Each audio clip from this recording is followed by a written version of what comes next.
कहानी का पूरा आनंद लेने के लिए इसके पिछले भाग को सुनना बिल्कुल भी मत भूलिएगा। उसका प्लेलिस्ट का लिंक मैं आपको डिस्क्रिप्शन बॉक्स पर दे दूंगी और साथ में कमेंट बॉक्स में पिन भी कर दूंगी, तो आप वहां से भी जाकर सुन सकते हैं। और हाँ, आप सभी से मेरा एक रिक्वेस्ट है कि आप सभी लोग कहानी को पूरा ज़रूर सुने। मायरा और कबीर का पूरा दिन कहाँ गुजर गया पता ही नहीं लगा। कबीर डिनर लेने गया तो वो दरवाज़ा बंद करके अंदर बैठ गई। उसे अब बेहद अजीब सा लग रहा था। आज पहली बार वो अपने माँ बाप से बिना बात किए रही थी। कुछ देर वो यूं ही बैठी रही, फिर कुछ सोचकर उसने फ़ोन उठाया और पूजा जी को कॉल लगा दी, पर फ़ोन बजता रहा, किसी ने नहीं उठाया। उसने कई बार किया पर नहीं उठा। वो फिर से रोने लगी। उसे इस वक्त सुहेल पर हद दर्जे का गुस्सा आने लगा था। कैसे उसने बिना सच जाने उस पर घटिया इल्ज़ाम लगाए थे। वो इतने तंग दिल का इंसान निकलेगा वो सोच ही नहीं सकती थी। दरवाजे पर दस्तक हुई तो उसने जल्दी से अपने आंसू साफ किए और उठकर दरवाज़ा खोल दिया। सामने कबीर था। वो खाना ले आया था। वो अंदर आया और किचन की तरफ बढ़ गया। मायरा भी मध्यम कदमों से उसके पीछे चली आई। कबीर ने खाना निकाला और टेबल पर रख दिया। मायरा का दिल नहीं था, पर फिर भी वो बैठ गई और धीरे धीरे खाने लगी, जबकि कबीर नॉर्मल अंदाज में खाना शुरू कर चुका था। कबीर ने खाना खाते हुए उसे ध्यान से देखा। वो नज़रें झुकाए चम्मच और खाने से खेल रही थी। उसकी पलकें भीगी हुई थी। कबीर ने मायरा को कभी ज़्यादा रोती हुई नहीं देखा था। वो तो रुलाने वालों में से थी, पर पिछले 24 घंटों में उसे इस तरह रोते हुए वो पहली बार देख रहा था। उसका दिल भी अजीब सा हो गया था, पता नहीं क्यों। अगर सुहेल को याद करके रो रही हो तो बेहद गलत कर रही हो। तुम्हारे आंसुओं पर अब उसका कोई हक नहीं है, कबीर ने उसे नज़रों के घेरे में रखते हुए कहा। तो मायरा ने चौंक कर कबीर की तरफ देखा। वो उसी की तरफ देख रहा था। दोनों की नज़रें पल भर को मिली। मायरा के दिल में एक हलचल सी हुई। मायरा ने फौरन अपनी निगाह हटा ली। मैं उसके लिए नहीं रो रही, मुझे मॉम डैड याद आ रहे हैं, मायरा ने हौले से कहा। उसका गला जो भर आया था। कबीर उसकी भीगती हुई पलकों को देखने लगा। वो समझ सकता था कि इस वक्त मायरा को कैसा लग रहा होगा। उसे भी कभी कभी अपने मम्मी पापा की याद इसी तरह सताती थी, पर वो चुप ही रहा। अब उसका दिल भी खाने से उचाट हो गया था। मायरा कुछ पल यूं ही बैठी रही, फिर उसने आखिर खाना स्टार्ट कर दिया। कबीर भी दोबारा अपनी प्लेट पर झुक गया। रामलाल, ये सामान कबीर के घर पहुंचा दो, पूजा जी ने नौकर के हवाले 2 सूटकेस करते हुए कहा। इनमें मायरा और कबीर का ज़रूरी सामान था। वो रात में आए हुए मायरा के फ़ोन का यही मतलब निकाल सकी थी, तभी उन्होंने उनका सामान पैक करवा दिया था। जी मैम, रामलाल ने अदब से कहा और दोनों सूटकेस उठाकर गाड़ी की तरफ बढ़ गया। उसने दोनों सूटकेस गाड़ी में रखे और कबीर के घर की तरफ निकल गया। पूजा जी ने एक गहरी सांस ली और अंदर की तरफ बढ़ गई। ए उठो, कबीर ने सोफे पर सोती हुई मायरा को धीरे से हिलाकर जगाया। क्या है भाई, मैं नहीं उठ रही। मायरा ने एक पल को आंखें खोलकर कबीर को देखा और बदतमीजी से कहकर दोबारा सिर पर चादर तान ली। उठो और जाकर नाश्ता बनाओ। तुम्हारे डैड का घर नहीं है ये, जो इतनी देर तक सो रही हो। मुझे ऑफिस जाना है, उठो। कबीर ने उसके चेहरे से चादर खींचकर कहा। उसे मायरा की बदतमीजी पर सख्त गुस्सा आया था। हाँ हाँ, पता है ये तुम्हारा घर है, कल से 70 बार बता चुके हो, रट गया है मुझे। और क्या कहा तुमने, मैं नाश्ता बनाऊं? तुम्हें बहुत अच्छी तरह से पता है कि मुझे खाना बनाना नहीं आता है। सफाई तक बात ठीक थी, ये खाना वाना बनाना मुझसे नहीं होगा। कुक रख लो अगर घर का खाना खाने का इतना ही शौक है तो। मायरा जो गुस्से से उठ बैठी थी, तैस में उसने कबीर को अच्छी खासी सुना दी। कबीर ने उसे गुस्से से घूरा और उसकी बाह पकड़कर उसे खड़ा कर दिया। मेरे पास इतने फालतू पैसे नहीं हैं कि मैं कुक रखूं, और तुम किस लिए हो? बीवी बनकर आई हो तो बीवी वाले काम भी करना सीख लो। कबीर ने उसकी दोनों बाह पकड़कर कहा। बीवी हूँ, नौकर नहीं। ये नौकर वाले काम मुझसे नहीं होंगे। मायरा उसकी पकड़ में मचलते हुए गुस्से से बोली। कबीर ने 2 पल उसे खामोश नज़रों से घूरा, फिर एक ख्याल ने उसकी आंखें चमका दी। उसका गुस्सा पल भर में खुशी में बदल गया। अच्छा, तो तुम बीवियों वाले काम करोगी? कबीर ने उसकी तरफ झुकते हुए उसकी आंखों में आंखें डालकर धीमी आवाज में पूछा। तो मायरा को एकदम ही एहसास हुआ कि कबीर ने उसकी बात किस अंदाज में लिया था। उसकी आंखें हैरत से गोल हुई और उसका चेहरा पल में शर्म से गुलाबी हुआ था। कबीर ने उसके लाल होते चेहरे को गौर और दिलचस्पी से देखा और अभी वो कुछ कहती तभी दरवाजे पर दस्तक हुई। दोनों ही चौंक कर दरवाजे की तरफ देखने लगे। कबीर ने मायरा की बाह छोड़ दी और दरवाजे की तरफ बढ़ गया। मायरा ने खुद को नॉर्मल किया।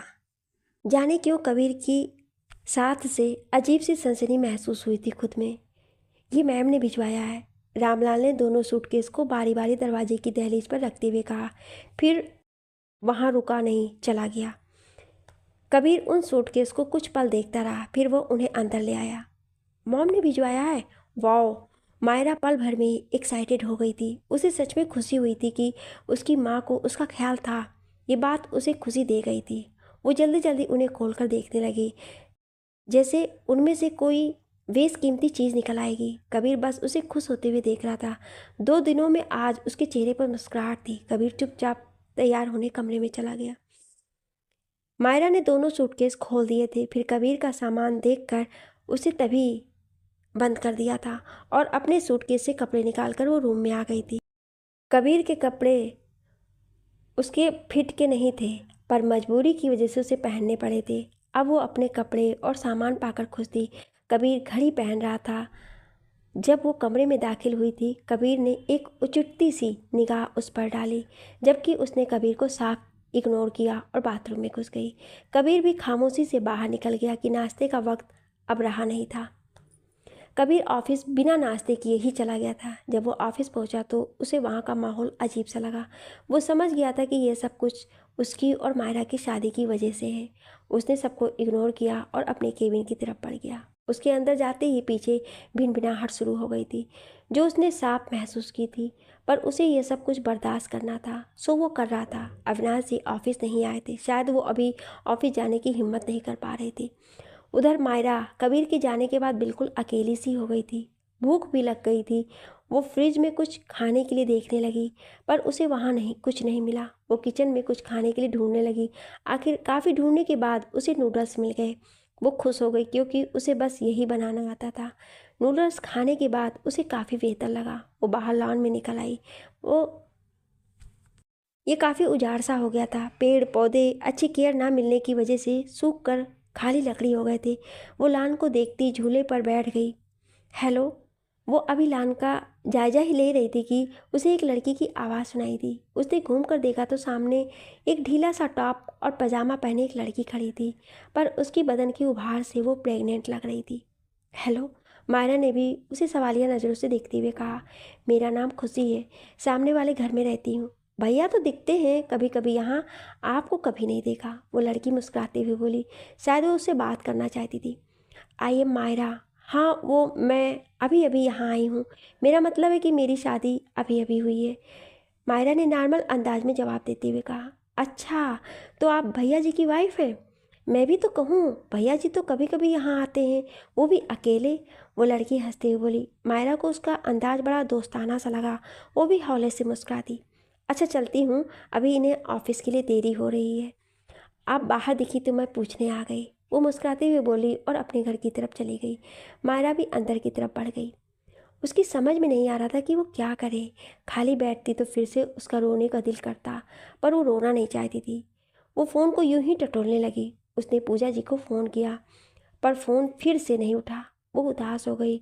अपने किसी दोस्त को वो फ़ोन करना नहीं चाहती थी कि जो हुआ वो उसे किसी से भी डिस्कस करना नहीं चाहती थी। अब फ़ोन भी उसे बोर कर गया। फिर वो काफ़ी देर यूं ही घर को घूम घूम कर देखने लगी। फिर ना जाने उसके दिल में क्या समाई, खुद ही सफाई करने लग गई। बोर होने से तो यही करना ठीक था। वो झाड़ू लगाने लगी। उसके बाद उसने अपने कपड़े भी खुद ही हैंग करके अलमारी में लगा दिए। साथ ही कबीर के कपड़े को भी हैंग कर दिए और अपना बाकी सामान ड्रेसिंग पर रख दिया। इन सब में काफ़ी टाइम निकल गया। उसे अचानक थकान सी महसूस हुई और वो बेड पर लेट गई। लेटते ही उसे नींद ने घेर लिया। कबीर रोज की तरह ही शाम को घर आया। बस फर्क ये था कि वो आज अपने घर आया था, अपने असल घर। उसने बेल बजाई पर दरवाज़ा नहीं खुला और कबीर के कई बार खटखटाने पर भी जब दरवाज़ा नहीं खुला तो वो परेशान हो गया। आखिर उसने चाबी निकाली और खुद ही दरवाज़ा खोल लिया। उसने कोट सोफे पर फेंका और परेशान सा मायरा को आवाज़ देकर इधर उधर देखने लगा। फिर जब उसने उसे रूम में सोते देखा तो उसे चैन की सांस ली। वो बेखबर सी सो रही थी। शॉर्ट्स और टी शर्ट पहने वो बेसुध सी होकर सो रही थी। बेड पर सोने की वजह से वो फैलकर आराम से सो रही थी। शॉर्ट्स में उसके गोरे पैर बेहद अच्छे थे, जो किसी को भी ईमान डगमगा सकते थे, और वो तो उसका शौहर था। कबीर की नज़रें भी भटक गई। ऐसा नहीं था कि कबीर ने उसे शॉर्ट्स में पहली बार देखा था। नॉर्मली वो घर में शॉर्ट्स ही पहनती थी, पर तब वो उसकी कुछ नहीं लगती थी। आज वो उसकी बीवी थी और वो उस पर सारे हक रखता था। 2 ही दिनों में उनका रिश्ता बिल्कुल बदल गया था। कहाँ तो वो मायरा को नज़र उठाकर भी नहीं देखता था, और आज वो उसका पति बन गया था। कबीर को अचानक ही अपनी गहरी नज़रों का अंदाज़ा हुआ, तो उसने चौंक कर फौरन ही उससे निगाह हटा ली। उसने अपने जज्बात को पीछे धकेला और खुद को डपट कर अलमारी की तरफ बढ़ गया। उसने अपनी टाई की नॉट ढीली करते हुए अलमारी खोली तो हैरान रह गया। उसमें मायरा के कपड़े लगे हुए थे, पर न सिर्फ मायरा के बल्कि कबीर के भी कपड़े साथ ही हैंग थे। ये उसने तो नहीं लगाए थे, और ना ही कोई और यहाँ आ सकता है ये कपड़े हैंग करने। तो फिर जरूरी है मायरा ने ही लगाए होंगे, पर ये यकीन करना मुश्किल था। कबीर ने पलट कर बेड पर सोती मायरा को हैरानी से देखा। उसके होठों पर बरबस सी मुस्कान खेल गई। उसने कपड़े निकाले और बाथरूम में घुस गया। उसे खुशी हुई थी कि मायरा को काम करते देखकर। अब आप दाल और चावल को मिक्स करके धो लीजिए। यूट्यूब पर कोई लेडी खाना बनाने की रेसिपी बता रही थी, जिसे किचन में खड़ी मायरा फॉलो कर रही थी। सुबह जो कबीर ने हरकत करने की कोशिश करी थी, उसके बाद से उसने खाना बनाने में ही अपनी बेतरतीब समझी। उधर कबीर डाइनिंग टेबल पर बैठा भले ही अपने लैपी में काम कर रहा था, पर उसका सारा ध्यान मायरा पर ही भटक रहा था। बार बार वो बेहद ध्यान से मोबाइल में रेसिपी देख रही थी, और वो उसे देख रहा था। कुकर कहाँ है? मायरा ने फ़ोन से निगाहें हटाकर कबीर की तरफ देखकर पूछा। हाँ, नीचे नीचे वाले कबर्ड में। कबीर एक पल को गड़बड़ा सा गया, पर फिर जल्दी से संभल कर बोला। मायरा उसका जवाब पाकर फिर से अपने काम में लग गई। कबीर ने भी सिर झटका और खुद का ध्यान काम में लगाया, और फिर काफ़ी देर बाद आखिर मायरा किचन से बाहर निकलती दिखाई दी। डिनर इज़ रेडी, मायरा ने खुश होते हुए कहा, और खिचड़ी से भरी डिश टेबल पर रख दी। कबीर ने पहले डिश को देखा, फिर मायरा के चेहरे को, जिस पर पहली बार कुछ बनाने की खुशी दिख रही थी।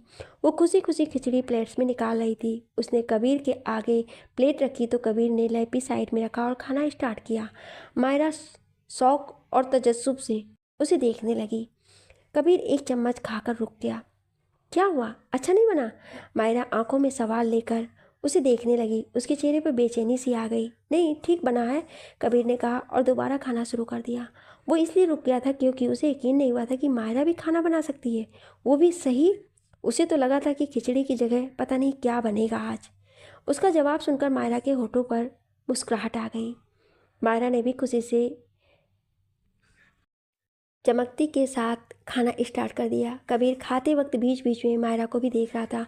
वो अब मगन होकर खाना खा रही थी। आप कल ऑफिस जाएंगे? पूजा जी ने बेड पर बैठते हुए गुमसुम बैठे अविनाश जी से पूछा। नहीं, हिम्मत ही नहीं हो रही है जाने की। लोग 100 बातें बनाएंगे, अविनाश जी उदास लहजे में बोले। लेकिन आपको जाना तो पड़ेगा ही ना। कब तक लोगों की बातों से डरेंगे? लोग तो बातें बनाएंगे ही, पूजा जी ने उन्हें समझाते हुए कहा। हाँ, तुम सही कह रही हो। यकीन नहीं होता कि कबीर ऐसा कर सकता है। बेटे की तरह रखा था मैंने उसे, कभी किसी चीज़ की कमी नहीं होने दी थी, पर वो इस तरह करेगा ये मैं सोच भी नहीं सकता था। और कबीर तो कबीर, मेरी खुद की बेटी ऐसा करेगी ये तो मैंने सपने में भी नहीं सोचा था। अविनाश जी फिर उदास हो गए। अब जो हो गया उसे भूल जाइए आप। पता लगा है कि आज कबीर गया था ऑफिस। जब वो जा रहा है तो आप क्यों परेशान हो रहे हैं? आपने अपना फ़र्ज निभा दिया, बस आप टेंशन मत लें, तबीयत खराब हो जाएगी। पूजा जी ने उन्हें दिलासा दिया और लेट गई। हालांकि वो खुद भी घर में ही थी। अविनाश जी भी सर हिलाकर लेट गए। सही कहा था पूजा ने, उन्होंने अपना फ़र्ज निभा दिया है। उन्हें अब किसी से डरने की ज़रूरत नहीं है। दरवाजे पे बेल हुई तो कबीर ने उठकर दरवाज़ा खोल दिया। आज संडे था और कबीर घर पर ही था। मायरा किचन में फिर से किसी रेसिपी से कोई सब्जी बना रही थी। आजकल ये उसका फेवरेट हो गया था। नमस्ते भैया, सामने खड़ी खुशी ने मुस्कुराकर कबीर को नमस्ते किया। नमस्ते, आइए ना प्लीज़। कबीर ने दरवाजे के एक तरफ होकर उसे अंदर आने का रास्ता दिया। वो खुशी को पहचान गया था। उसने खुशी को एक आध बार घर के आसपास देखा था, इसलिए वो इतना तो जानता था कि वो यहीं रहती है। मायरा यहीं है? खुशी ने धीरे धीरे अंदर आते हुए पूछा। हाँ आप बैठिए, मैं बुलाता हूँ। कबीर ने उसे सोफे पर बैठने का इशारा किया और खुद किचन की तरफ बढ़ गया। उसे हैरानी हुई थी कि वो मायरा को जानती है। कोई मिलने आई है तुमसे? कबीर ने किचन में दाखिल होते हुए कहा। मुझसे मिलने? मायरा ने हैरान होकर पूछा और किचन से बाहर आ गई। उससे भला यहाँ कौन मिलने आ सकता था? कबीर भी उसके साथ ही वहीं आ गया। हेलो, खुशी ने मायरा को देखकर मुस्कुराकर कहा। हेलो। मायरा ने उसे देखा तो एक पहचान की चमक उसकी आंखों में भी आ गई। वो उसे पहचान गई थी। वो दरअसल मैं आप दोनों को इनवाइट करने आई हूँ कि कल मेरी गोद भराई की रस्म है। आप लोग आएंगे तो मुझे बहुत खुशी होगी। खुशी ने दो चार रस्मी बातें की बात आखिर असल मुद्दे की बात कही। मायरा और कबीर ने एक दूसरे की तरफ देखा। जी बिल्कुल, हम जरूर आएंगे, कबीर ने मुस्कुरा कर कहा। Thank you. खुशी के चेहरे पर मुस्कुराहट आ गई। मायरा भी मुस्कुरा दी। उसे खुशी अच्छी लगी थी। आप दोनों की लव मैरिज है? खुशी ने मुस्कुरा कर पूछा। वो दोनों ही गड़बड़ा से गए। नहीं, अरेंज मैरिज है, मायरा ने कहा, जबकि कबीर चुप ही रहा। अच्छा, पर आप दोनों की जोड़ी बहुत अच्छी है, मेड फॉर ईच अदर। खुशी उन दोनों को देखकर ईमानदारी से बोली तो कबीर और मायरा ने चौंक कर एक दूसरे को देखा। फिर खुशी की तरफ देखकर एक नकली मुस्कान होठों पर सजा ली। अच्छा मैं चलती हूँ, अभी बहुत सारी तैयारी करनी है कल के लिए, खुशी आहिस्ता से उठती हुई बोली। मायरा उसके साथ गेट तक आई और फिर दरवाज़ा बंद कर वापस किचन में लग गई, जबकि कबीर खुशी की बात सोचता रह गया। ये क्या पहना है तुमने? कबीर तैयार होकर बाहर आया तो उसने मायरा के कपड़ों को देखकर अजीब सदमे भरे लहजे में पूछा। कपड़े? मायरा ने अपने वन पीस को एक नज़र देखकर कबीर को मासूमियत से जवाब दिया। कबीर का दिल चाहा कि वो अपना माथा पीट ले। मैडम, हम किसी क्लब में नहीं जा रहे हैं, गोद भराई की रस्म में जा रहे हैं, कबीर ने उसे जैसे याद दिलाया। हाँ तो क्या बुराई है इनमें? मायरा ने शीशे में खुद को एक नज़र देखकर कहा। ये एक ब्लू कलर का स्लीवलेस वन पीस था जो घुटनों तक आ रहा था। वहाँ तुम ये पहनकर नहीं जा सकती, जाओ जाकर कपड़े चेंज करो। कबीर ने उसके दमकते हुस्न से नज़र चुराते हुए उसे जैसे हुक्म दिया। क्यों क्यों नहीं जा सकती? मायरा ने तुनक कर गुस्से से पूछा। वो कबीर की दूसरी बात को पूरी तरह इग्नोर कर गई थी। देखो, फालतू बहस मत करो, जो कहा है वो करो, जाओ जाकर कोई इंडियन कपड़े पहन लो, कबीर ने अपने गुस्से को दबाते हुए कहा। तुमने मुझे देखा है कभी इंडियन कपड़े पहने हुए? मायरा ने कबीर को गुस्से से देखते हुए कहा। उसे जरा भी अच्छा नहीं लगा था। कबीर को उसके कपड़ों को कहना, उसकी ड्रेसिंग हमेशा से ही ट्रेंड के हिसाब से होती थी। सब लड़कियां उसकी ड्रेसिंग की दीवानी थीं और कबीर उसकी ड्रेसिंग को गलत बता रहा था। ये उससे बर्दाश्त नहीं हो रहा था। कबीर ने कुछ नहीं कहा और तेज़ी से अलमारी की तरफ बढ़ गया और जल्दी जल्दी उसके कपड़े देखने लगा। मुश्किल से उसे एक साड़ी मिली थी जो इंडियन कम और वेस्टर्न ज़्यादा लग रही थी, पर वो वन पीस से बेहतर थी। कबीर ने साड़ी निकाली और खुद को गुस्से से देखती मायरा को थमा दी। मायरा ने कबीर को गुस्से से घूरते हुए साड़ी थाम ली और पांव पटकती बाथरूम में घुस गई। कबीर भी सर झटक कर बाहर निकल आया।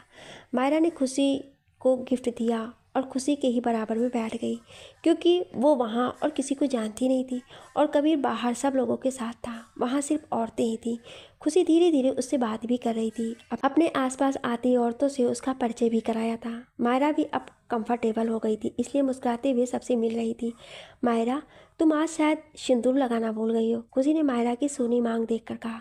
हाँ, वो जल्दी जल्दी में भूल गई शायद, मायरा ने बहाना बनाया। वरना सच तो ये था कि शादी के बाद से उसने कभी सिंदूर लगाया ही नहीं था, क्योंकि उसके पास था ही नहीं और उसने कभी ध्यान भी नहीं दिया था। जो शादी में कबीर ने उसकी मांग में भरा था वो कब का धुल चुका था। हाँ, मंगलसूत्र उसके गले में जरूर लटका हुआ था। अच्छा चलो, आगे से ध्यान रखना, यहाँ के लोग बातें बनाने में काफ़ी आगे हैं, खुशी ने उसे जिस आगाह किया, क्योंकि कई औरतों की नज़र वो भांप चुकी थी। ओके, तुम्हारे इनला कहाँ हैं? मायरा ने बात बदलने के लिए यूं ही पूछ लिया। वो हमसे मिलते नहीं हैं, हमारी लव मैरिज थी ना, तो वो लोग नाराज़ हैं हमसे। ना ही मेरे घर वाले मिलते हैं और ना ही इनके। खुशी की आंखों में नमी आ गई ये बोलते वक्त, जिसे मायरा ने बहुत करीब से महसूस किया। मायरा चुप हो गई। उसके दिल में भी टीस सी उठी कि घर वाले एकदम ही याद आ गए थे। उसे खुशी से ना जाने क्यों हमदर्दी सी हुई। ऐसी हालत में वो बेचारी अकेली थी। इस वक्त तो उसे अपनों की बहुत ज़रूरत थी। मायरा खुशी को ध्यान से देखने लगी। कितनी मासूम सी थी वो। मायरा उसे देखते हुए बस सोच कर रह गई। तभी वहाँ डांस होने लगा और दोनों का ध्यान डांस की तरफ हो गया। खुशी ने अपने आंखों की नमी को रगड़ा और डांस करती औरतों के लिए तालियां बजाने लगी। मायरा भी उसका साथ देने लगी। धीरे धीरे वक्त गुजर रहा था। अविनाश जी ने ऑफिस जाना शुरू कर दिया था, पर वो पूरी तरह से कबीर को इग्नोर करते थे। कबीर भी उनके सामने जाने से कतराता था। कसूरवार ना होते हुए भी वो उनकी नज़र में कसूरवार था। ये बात उसे बहुत तकलीफ देती थी, पर वो कुछ कर नहीं सकता था, इसलिए खामोशी से उनकी बेरुखी को पी गया। उधर पूजा जी ने भी अपनी सोशल एक्टिविटी दोबारा शुरू कर दी थी। शुरू शुरू में बातें हुई, पर उन्होंने समझदारी से हैंडल कर लिया। पर हाँ, मायरा से वो अभी भी बात नहीं कर रही थी कि जो जग मिला था वो इतनी जल्दी नहीं भरने वाला था। यहाँ मायरा ने भी अब हकीकत को मान लिया था। वो धीरे धीरे चीज़ों को सीख रही थी। वो अब मार्केट भी जाने लगी थी। उसे मज़ा आने लगा था अब काम करने में। उसने कभी काम किया नहीं था, तो उसे इसकी लज्जत का भी नहीं पता था, पर अब चूंकि वो कर रही थी तो उसे अच्छा लग रहा था। खाना बनाने में उसका हाथ अभी तंग था, पर फिर भी खाने लायक बना लेती थी। कबीर भी बिना किसी नखरे के खा लेता था। हाँ, बाकी चीज़ों में वो डांटना और तंज करना नहीं भूलता था, जिस पर कभी मायरा उससे अच्छा सा जवाब दे देती और कभी खामोश हो जाती कि अब जो था यही था। वो धीरे धीरे एडजस्ट हो रही थी। कबीर की डांट से वो काफ़ी हद तक सुधर गई थी, पर दोनों में दूरियां अभी भी बरकरार थी। मायरा पूजा जी को लगभग रोज ही फ़ोन करती थी। उसे उम्मीद थी कि एक दिन पूजा जी फ़ोन उठा लेंगी। इस बीच मायरा और खुशी की काफ़ी अच्छी बॉन्डिंग हो गई थी। खुशी मिलनसार लड़की थी। वो जल्दी ही मायरा से करीब हो गई और मायरा भी उसके करीब होती चली गई। अपने दोस्त कहीं पीछे छूट गए थे। आउच! मायरा किचन में स्टूल पर चढ़कर ऊपर वाले कैबिनेट से कुछ निकाल रही थी कि उसका पाँव फिसल गया और वो धड़ाम से नीचे गिर पड़ी। उसकी कमर और हाथ में काफ़ी चोट लग गई थी। क्या हुआ? कबीर ने उसकी चीख पर किचन में झांक कर पूछा। कुछ नहीं, मैं यहाँ योगा कर रही हूँ। दिख नहीं रहा तुम्हें? गिर गई हूँ मैं। उठाओ आकर मुझे। मायरा ने कबीर के सवाल पर चिढ़ कर कहा। कबीर को उसकी हालत पर हंसी आ गई। वो मुस्कुराहट दबाते उसे उठाने चल दिया। कबीर ने उसकी पास अपना हाथ बढ़ाया, जिसे मायरा ने बिगड़े मूड के साथ फौरन थाम लिया। कबीर ने फौरन ही उसे ऊपर खींचा। वो भी उठ खड़ी हुई। उठते हुए वो और कबीर पर बस एक दूसरे के नज़दीक आए तो दोनों की नज़रें एक दूसरे से टकरा गईं।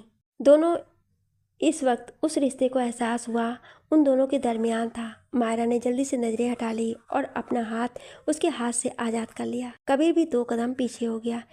ये सब इस स्टूल की वजह से हुआ है। मायरा ने अपनी झिझक मिटाने के लिए स्टूल पर किक मारी, जिससे स्टूल को तो कुछ नहीं हुआ, अलबत्ते उसके पाँव में चोट लग गई। आह! वो पाँव पकड़ती ही कराही। इस बार कबीर खुल के हंस दिया। मायरा ने दर्द से चेहरे के साथ कबीर को घूर कर देखा। तुम? हाँ। मायरा ने गुस्से से उंगली उसकी तरफ उठाई, फिर उसे कुछ भी कहने का इरादा छोड़ दरवाजे की तरफ बढ़ने लगा, पर पाँव में चोट लगने की वजह से वो सही तरह से नहीं चल पा रही थी। कबीर ने अपनी हंसी रोकी और उसकी तरफ बढ़ गया, और इससे पहले वो कुछ समझ पाती कबीर ने उसे अपनी बाहों में उठा लिया। मायरा इसके लिए तैयार नहीं थी। उसने हड़बड़ाकर कबीर को देखा। कबीर ने उसे पूरे हक के साथ अपनी बाहों में उठा रखा था। मायरा के हाथ अनजाने तौर पर ही उसकी टी शर्ट को थाम गए थे। वो हैरत से आंखें गोल किए हुए उसे देख रही थी। कबीर ने एक नज़र उसकी हैरत से फैली आंखों में देखा, फिर उसे यूं ही बाहों में उठाए हॉल की तरफ बढ़ गया। कबीर ने उसे सोफे पर बैठाया और खुद फर्स्ट एड बॉक्स उठा लाया। लाओ। कबीर ने उसकी तरफ अपना हाथ फैलाकर उसकी चोट वाले हाथ मांगा, और मायरा जो उससे प्रांशी की हालत में देख रही थी, उसका ध्यान टूटा। उसने हड़बड़ा कर अपना हाथ उसके हाथ पर रख दिया। कबीर धीरे धीरे उसकी छिली हुई कोहनी पर मरहम लगाने लगा। मायरा बस उसे ध्यान से देख रही थी। ये कौन सी साइड थी उसकी? कबीर उसके हाथों पर दवा लगाने के बाद उसके पाँव की तरफ बढ़ गया। पाँव में बस नील पड़ गया था।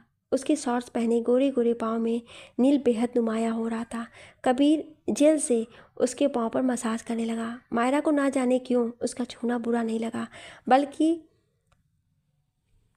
उसका छूना उसे एक अलग ही भंवर में डाल रहा था। हालांकि कबीर भी बुरी तरह झिझक रहा था उसके खुले पाँव को छूने में, इसलिए उसकी चोट का ख्याल करके उसने जल्दी से मसाज की और उठ खड़ा हुआ। 1 मिनट, ये जेल मुझे दे दो। मायरा ने जल्दी से उठते कबीर को रोक कर कहा। क्यों, कहीं और भी लगी है? कबीर ने जेल उसकी तरफ बढ़ाते हुए पूछा। हाँ, मायरा ने कहा और जेल पकड़ लिया। कहाँ लगी है? लाओ, मैं लगा देता हूँ। तुम्हारे हाथ में लगी है, तुमसे नहीं हो पाएगा। कबीर ने वापस से जल मांगते हुए कहा। मायरा को खुशगवार सी हैरत हुई। कबीर को उसकी फिक्र थी, वरना पिछले कुछ दिनों से तो वो उसकी झिड़क ही सुन रही थी, जबकि उसकी फिक्र उसके दिल को गुदगुदा गई थी। वो कमर में लगी है, मैं खुद लगा लूँगी। मायरा को ना जाने क्यों बताते हुए अजीब सा लगा। Okay okay. कबीर ने झिझक कर अपना हाथ वापस खींच लिया और कमरे की तरफ बढ़ गया। तुम्हें चोट लगी है, तुम बेड पर सो जाओ, मैं यहाँ सो जाऊँगा, कबीर ने सोफे पर लेटती मायरा से कहा। रियली? मायरा ने आंखें फैलाकर हैरत से पूछा, जैसे उसे यकीन ना आया हो। हाँ जाओ, कबीर ने कहा। मायरा खुशी खुशी उठी और धीरे धीरे पाँव पर जोर डालती हुई रूम में जाकर आराम से बेड पर लेट गई। आज वो कई दिनों बाद बेड पर सोएगी, ये सोच कर ही उसे मजा आ रहा था, और फिर लेटते ही वो नींद की आगों से पहुँच गई। उधर बाहर कबीर सोफे पर ही फिट ही नहीं हो रहा था। सोफा उसकी हाइट के हिसाब से छोटा था। वो काफ़ी देर तक करवट बदलता सोने की कोशिश करता रहा, पर उसे नींद नहीं आई। उसने जोश में कह तो दिया था कि वो वहाँ सो जाएगा, पर अब उसे नींद नहीं आ रही थी। आखिर वो झुंझलाकर उठ बैठा। वो कैसे सोती है इस पर? कबीर ने खुद से ही सवाल किया। फिर वो उठकर रूम की तरफ चला गया। उसने धीरे से दरवाज़ा खोलकर अंदर झाँका तो मायरा आराम से सो रही थी। कबीर वापस बाहर हो लिया। वो आया और सोफे पर आकर लेट गया, पर नींद फिर भी नहीं आई। अब कबीर को गुस्सा आ गया था। उसने कुछ सोच कर तकिया और चादर उठाई और कमरे में आ गया। 2 पल कबीर ने सोचा, फिर खामोशी से जाकर बेड की दूसरी साइड जाकर लेट गया, पर मायरा से फासला बरकरार रखा। उसे सुबह ऑफिस जाना होता था, इसलिए रात की नींद मिलनी बेहद जरूरी थी। थोड़ी देर में उसे नींद भी आने लगी थी। वो अभी सोया ही था कि उसे अपने सीने पर किसी चीज़ का एहसास हुआ। उसने झट से आंखें खोली और उसने देखा मायरा उसके बेहद करीब थी और उसका एक हाथ कबीर के सीने पर धरा था। वो बेसुध सी सो रही थी। कबीर ने उसका हाथ थाम कर खुद पर से हटाना चाहा, पर फिर जाने क्यों रुक गया। उसने उसका हाथ थामे थामे ही उसके जानिब देखा। वो उसके करीब थी। कबीर की नज़र अनजाने तौर पर ही उस पर ठहर गई। उसने गैर महसूस तरीके से मायरा की तरफ की ही करवट ले ली और उसे अब पूरे हक के साथ निहारने लगा। मायरा के बाल उसके चेहरे पर आ गए थे। कबीर ने अपने हाथ में दबा उसका नाजुक सा हाथ छोड़ा और उसी हाथ से हौले से उसके बाल उसके चेहरे से हटाकर उसके कान के पीछे कर दिया। बालों के हटते ही उसकी मांग में सजा सुर्ख सिंदूर नुमाया होने लगा, जो चीख चीख कर इस बात का ऐलान कर रहा था कि वो उसकी है, सिर्फ उसकी। कबीर की नींद उड़ गई थी। वो कई लम्हों तक उसे एकटक निहारता रहा। वो हमेशा से उसके साथ रही थी, पर उसकी नज़र कभी उसकी तरफ नहीं भटकी थी। पर आज उसकी नज़रें मायरा के चेहरे से हटने का नाम ही नहीं ले रही थी। मायरा एक हसीन लड़की थी, ये उसे आज बहुत शिद्दत से महसूस हो रहा था। उसने एक नक्श तराशा हुआ था। भला कोई कैसे अपना दिल न हारे। कबीर का गला सूखने लगा था। अजीब सी प्यास का एहसास हुआ था एकदम। वो अनजाने तौर पर ही मायरा की तरफ बढ़ने लगा। उसकी नज़रें फिलहाल मायरा के गुलाबी होठों पर जमी थी। वो इतना आगे बढ़ चुका था कि एक पल की दूरी थी वो उन दोनों के लबों के बीच। फिर अचानक ना जाने क्यों कबीर के जहन में एक लम्हा कौंध गया, और वो जो उसके लबों पर झुकने लगा था उसने तुरंत ही खुद को रोक लिया। वो पीछे हटा और एक झटके से उठ खड़ा हुआ। मायरा अभी भी बेसुध ही सोई हुई थी। कबीर के चेहरे पर गुस्सा था। ना जाने क्यों उसे उस लम्हे को याद कर गुस्सा आ रहा था जब वो सुहेल और मायरा को लंच के लिए बुलाने गया था, और सुहेल मायरा को किस करने के बिल्कुल करीब था। एक आग जल उठी थी उसके दिल में। उसे ये बात बेचैन कर गई थी कि मायरा सुहेल को चाहती थी, ये शायद अभी भी चाहती है।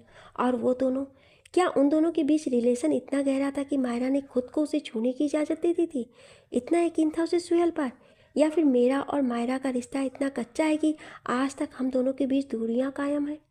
या उसे मुझ पर यकीन नहीं है? कबीर जितना सोच रहा था उसका गुस्सा उतना ही बढ़ता जा रहा था। कबीर आखिर गुस्से में बाहर निकल आया था। कबीर, कबीर उठो, आज ऑफिस नहीं जाना? मायरा ने सोफे पर सोते कबीर का कंधा हिलाकर कहा। रोज कबीर उसे उठाता था और आज वो खुद इतनी देर तक सो रहा था। कबीर ने कसमसा कर अपनी आंखें खोल दी। मायरा उस पर झुकी हुई उसे गौर से देख रही थी। क्या है, ऐसे क्या देख रही हो? कबीर झटके से उठ बैठा और कड़े तेवरों से पूछने लगा। देख रही हूँ कि तुम बड़े मज़े से सोए हो यहाँ। लगता है तुम्हें ये जगह पसंद आ गई है। ऐसा करो, अब तुम यहीं सोया करना। मायरा ने उसका मजाक सा उड़ाया। शट अप, नाश्ता बनाओ जाकर, पहले ही लेट हो चुका हूँ। कबीर ने उसके तरोताज़ा खूबसूरत चेहरे से नजरें चुराते हुए गुस्से से कहा और उठकर जल्दी से कमरे की तरफ बढ़ गया। इसे क्या हुआ? मायरा ने ना समझी के आलम में उसे जाता हुआ देखा, फिर कंधे उचकाकर खुद किचन की तरफ बढ़ गई। पैर का दर्द अब ठीक हो गया था।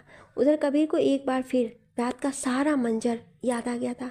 उसे फिर से गुस्सा आने लगा था।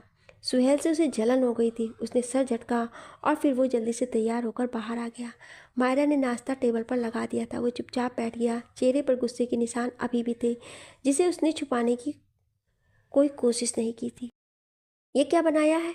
चाय है या जहर?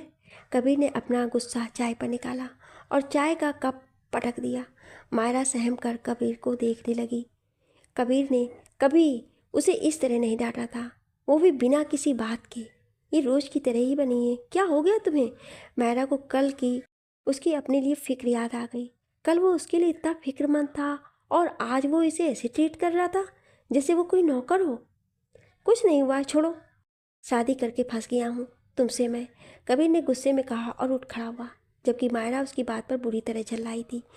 मैंने भी कोई पाँव नहीं पकड़े थे तुम्हारे खुद से शादी करने के लिए। अच्छी खासी सुहेल से शादी कर रही थी मैं। मायरा भी गुस्से से खड़ी होती बोली, जबकि सुहेल का नाम आते ही कबीर ने अपना जितना गुस्सा दबाया था वो एकदम ही फट पड़ा। सुहेल सुहेल सुहेल, उससे आगे भी तुम्हें कुछ दिखता है या नहीं? जब देखो उसे याद करके रोती रहती हूँ। इतना ही याद आता है तो जाओ, चली जाओ उसके ही पास। यहाँ क्यों हो? कबीर ने उसकी दोनों बाहें पकड़कर गुस्से से कहा, जबकि मायरा उसकी बात पर उसे आंखें फाड़कर उसे देखने लगी। आज कबीर कुछ अलग ही था। उसने कभी सुहेल को लेकर कोई बात नहीं कही थी और आज वो इतना गुस्सा कर रहा है। मायरा के कुछ समझ नहीं आ रहा था। वो बस उसे बेचैनी से देखती जा रही थी, जो गुलाबी गुलाबी आंखें उस पर गाढ़े खड़ा था। क्या हुआ है तुम्हें? मायरा की आवाज़ में कड़क थी। परेशान हो चुका हूँ मैं इस सुहेल नाम से। कबीर ने एक झटके से उसके बाजू छोड़ दिए, जबकि उसके अंदाज पर मायरा को अजीब सी तकलीफ हुई थी। मायरा की आंखों में खामखा ही आंसू चमक गए थे। ठीक है, अगर तुम चाहते हो कि मैं चली जाऊं उसके पास तो ठीक है, चली जाती हूँ। तुम्हारे इन फिजूल तानों से तो बचूंगी। मायरा ने खुद को संभाल कर तीखे लहजे में कहा और वहाँ से हटने लगी। और कबीर जो पहले ही गुस्से में था, उसकी ये बात उसे मजीद गुस्सा दिला गई थी। उसने एक झटके से जाती हुई मायरा की कलाई थामी और घुमाकर उसका हाथ उसकी ही कमर के पीछे लगा दिया और खुद के बिल्कुल करीब कर लिया। और अगले ही पल मायरा के लब उसके होठों की कैद में थे और मायरा एक के बाद एक अजीब हरकत करते कबीर पर हैरान थी। उसकी आंखें हैरत से खुली की खुली रह गई थीं, जबकि कबीर बस उसे चूमे जा रहा था। ये प्यार था या गुस्सा, समझ पाना मुश्किल था। मायरा ने उसकी शिद्दत पर सख्ती से आंखें बंद कर ली थी और फिर कुछ पल बाद आखिर कबीर ने उसके लबों को झटके से छोड़ा और उसकी कलाई को भी अपनी पकड़ से आज़ाद कर दिया। खबरदार, खबरदार, जो उसका नाम भी अपनी जबान पर लाई तुम। कहीं नहीं जा रही हो तुम, यहीं रहना है तुम्हें, समझ आया? मायरा को झटके से खुद से दूर करके उसने गुस्से से कहा और फिर वो रुका नहीं, चाबी उठाकर बाहर निकल गया, जबकि मायरा मुंह खोले ठगी सी खड़ी रह गई। क्या हुआ है? गुमसुम क्यों हो? खुशी ने गुमसुम बैठी मायरा से पूछा। कुछ नहीं, बस यूं ही। मायरा ने उसे टालना चाहा। समझ गई, लगता है भैया से लड़ाई हुई है। खुशी ने कीनू खाते हुए अंदाज़ा लगाया, जो सही भी था। यार, मुझे समझ नहीं आता है उसका। कभी तो इतनी केयर करता है और अगले ही पल गुस्सा दिखाने लगता है, वो भी बिना किसी बात के। मायरा ने मुंह बनाकर गुस्से से कहा। वो सुबह से उलझी हुई थी, अब बोले बिना ना रह सकी। हाँ, जब तुम्हारा पति तुम पे बिना किसी बात की गुस्सा करने लगे तो समझ जाओ उसे तुमसे कुछ चाहिए। खुशी ने एक होकार भरकर उसे गोल मोल अंदाज में कुछ बताना चाहा। क्या क्या चाहिए? मायरा ना समझी के आलम में खुशी को देखने लगी। वो वाकई ना समझी थी। प्यार वो वाला, खुशी ने मायनी खेज अंदाज में कहते हुए आई विंक की और खिलखिलाकर हंस पड़ी। रियली? मायरा उसकी बात का मतलब समझकर हैरानी से बोली। बेटा, एक्सपीरियंस से बता रही हूँ, ये 100% सच है। खुशी ने अपनी गर्दन ऊंची करके मंझे हुए खिलाड़ी की तरह कहा। अच्छा, मायरा उसकी बात का मतलब बहुत अच्छे से समझ गई। अच्छा, तभी उसने मुझे आज सुबह इस तरह, मायरा ने खुद से ही दिल में कहा और खुशी की बात पर ईमान ले गई। ये 2 महीनों में पहली बार था जब कबीर ने उसे इस तरह किस किया था। उसे कबीर का छूना बुरा नहीं लगा था, बस वो हैरान थी। वो बस उसका पति था। वो उस पर हक रखता था। ये बात मायरा भी बहुत अच्छी तरह समझती थी, लेकिन शादी से पहले जो उनके ताल्लुकात थे वो उन दोनों के बीच की एक दीवार की तरह थे, जिन्हें ना वो पार कर सकती थी और ना ही कबीर। पर आज कबीर ने उस दीवार में दरार जरूर डाल दी थी। इन 2 महीनों में उसके दिल में कबीर के लिए सॉफ्ट कॉर्नर हो गया था, जिसे वो भले ही झुठला दे, पर सच्चाई यही थी, जिससे वो खुद भी अनजान थी शायद। उधर कबीर ऑफिस में काम पे ध्यान नहीं लगा पा रहा था। उसका ध्यान बार बार भटक कर मायरा पर ही जा रहा था। वो गुस्से में ऐसी हरकत कर तो आया था, पर अब पछतावा हो रहा था। वो किस तरह फेस करेगा उसे। वो बार बार सिर झटकता, पर फिर से सारी सोच मायरा की तरफ ही मुड़ जाती। वो ऐसा कर क्यों रहा था, उसे अपनी हालत खुद समझ नहीं आ रही थी। उसने अपना सिर कुर्सी के पुस्त पर सटा लिया और आंखें बंद कर ली। वो अपने जहन को थोड़ा आराम देना चाहता था। कबीर आज ऑफिस से लेट ही निकला था, पता नहीं क्यों, लेकिन वो मायरा का सामना करने से कतरा रहा था। उधर मायरा को भी घबराहट होने लगी थी। एक तो उसकी सुबह वाली हरकत से, दूसरा खुशी की बातों से, और तीसरा वो अब तक आया नहीं था इसलिए। हालांकि वो खुद उसका सामने आने में अनकंफर्टेबल थी, पर उसका अभी तक ना आना उसे डरा रहा था। आखिर घड़ी के 9 बज गए। मायरा को अब वाकई उसकी फिक्र होने लगी थी। कहाँ वो 7:30 बजे तक घर आ जाता था, और आज 9 बज गए थे और उसका कुछ पता नहीं था। मायरा की जो झिझक और शर्म थी वो अब घबराहट और फिक्र में तब्दील हो गई थी। उसने अपना फ़ोन उठाया और कबीर को मिला दिया। कबीर पहले ही लेट निकला था और बाकी कसर रास्ते में ट्रैफिक ने पूरी कर दी थी। वो वैसे ही लेट हो गया था। फिलहाल उस पर गुस्सा हावी होने लगा था। आखिरकार ट्रैफिक हट गया और वो वहाँ से निकला। वो घर से थोड़ी ही दूर था जब उसका फ़ोन बजने लगा। उसने फ़ोन देखा तो मायरा का नाम जगमगा रहा था। उसने फ़ोन नहीं उठाया और उसे साइलेंट मोड पर डाल दिया। मायरा अब और भी घबरा गई थी। वो इधर उधर टहलने लगी। पूरा दिन तो गुजर जाता था, लेकिन रात में वो कभी अकेली नहीं रही थी घर में। उसे ये घर भी डरावना सा लग रहा था। तभी दरवाजे की घंटी बजी तो उसका दिल धड़क उठा। वो भागकर दरवाजे के पास पहुंची और दरवाज़ा खोल दिया। सामने कबीर खड़ा था। उसे देखकर उसकी सांसों में सांस आई, और जो डर और घबराहट थी वो खुद ब खुद गुस्से में बदल गया था। कहाँ रह गए थे तुम? पता है मैं कितना डर गई थी। ये कोई वक्त है घर आने का? समझ नहीं आता तुम्हें कि मैं यहाँ अकेली होती हूँ? और ये फ़ोन फ़ोन क्यों नहीं उठा रहे थे तुम? मायरा ने उसे देखते ही गुस्से से सवालों की झड़ी लगा दी। इस वक्त वो खालिस बीवियों वाला अवतार लिए हुई थी। कबीर बस उसके गुस्से से लाल चेहरे को देखता रह गया। वो तो ये सोच रहा था कि वो जाएगा तो शायद वो सामने भी नहीं आएगी, पर यहाँ तो वो गोले और तोप लिए खड़ी थी। उसका ये बीबी वाला अंदाज ना चाहते हुए भी उसे बहुत अच्छा लग रहा था, पर फिलहाल वो इस बात को तस्लीम नहीं करना चाहता था। मेरा मुंह क्या देख रहे हो? पूछ रही हूँ मैं कुछ। मायरा ने उसे चुप खड़ा देखकर कहा तो कबीर चौंक कर सीधा हुआ और उसे नज़रअंदाज करता अंदर आया और सीधा कमरे की तरफ बढ़ गया। जबकि मायरा अपनी बात के नज़रअंदाज होने पर गुस्से से उसके पास पलटी, फिर खुद भी दरवाज़ा बंद करती हुई उसके पीछे पीछे आ गई। कमरे में आकर वो कमर पर हाथ रखकर उसे गुस्से से घूरने लगी, जो उसे पूरी तरह इग्नोर किए अपनी घड़ी उतारकर ड्रेसिंग पर रख रहा था। मायरा को अपनी बात का इस तरह इग्नोर होना और गुस्सा दिला रहा था। कबीर ने एक नज़र उसे देखा और फिर अलमारी से कपड़े निकाले और बाथरूम की तरफ बढ़ने लगा। मायरा ने उसका हाथ पकड़कर अपनी तरफ मोड़ा। तुम्हारी प्रॉब्लम क्या है, हाँ? कब से मैं कुछ पूछ रही हूँ और तुम मुझे इग्नोर कर रहे हो? मायरा ने उसकी तरफ देखकर गुस्से से पूछा। तुम हो मेरी प्रॉब्लम। कब से बोले ही जा रही हो, नहीं देना मुझे तुम्हारी किसी भी बात का जवाब। हैप्पी? Now leave. कबीर ने आखिर अपनी चुप्पी तोड़ी और सख्त लहजे में कहकर बाथरूम में घुस गया। मायरा की आंखों में एकदम ही ढेर सारे आंसू आ गए। वो तेजी से वहां से निकलती चली गई। वो बाहर गार्डन में झूले पर आ बैठी। वो आंसू जो अभी तक बस आंखों में थे वो अब उसके गालों पर बह निकले थे। उन्हें भी जैसे रास्ता मिल गया था, और फिर वो जाने कितनी ही देर तक रोती रही। उसे जाने क्यों रोना आ रहा था। उधर कबीर को अब खुद पर ही गुस्सा आ रहा था। बेकार में ही उस पर चीख किया था। वो तो बस उसके लिए परेशान थी और उसने उसे इस तरह। कबीर ने गहरा सांस लिया और कमरे से बाहर निकल आया। मायरा वहाँ नहीं थी। उसने किचन में चेक किया, वो वहाँ भी नहीं थी।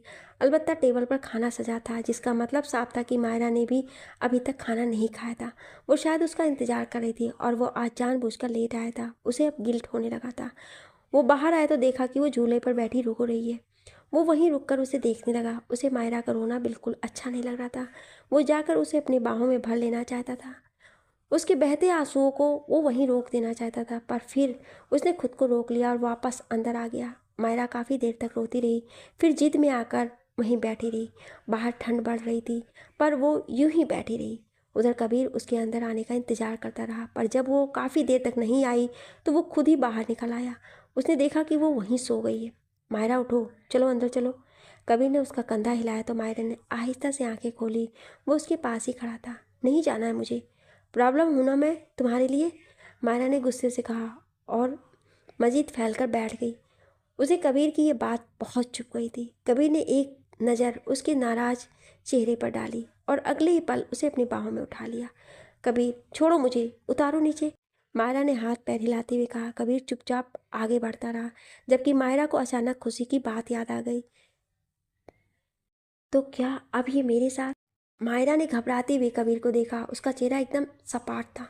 कबीर देखो, ये सही नहीं है, ऐसा नहीं कर सकते तुम, मैं अभी रेडी नहीं हूँ इसके लिए। कबीर, वो बेख्याली में ही बोलने लगी। कबीर ने उसे सोफे पर बिठाया और उसकी बात पर उसे नासमझी से देखने लगा।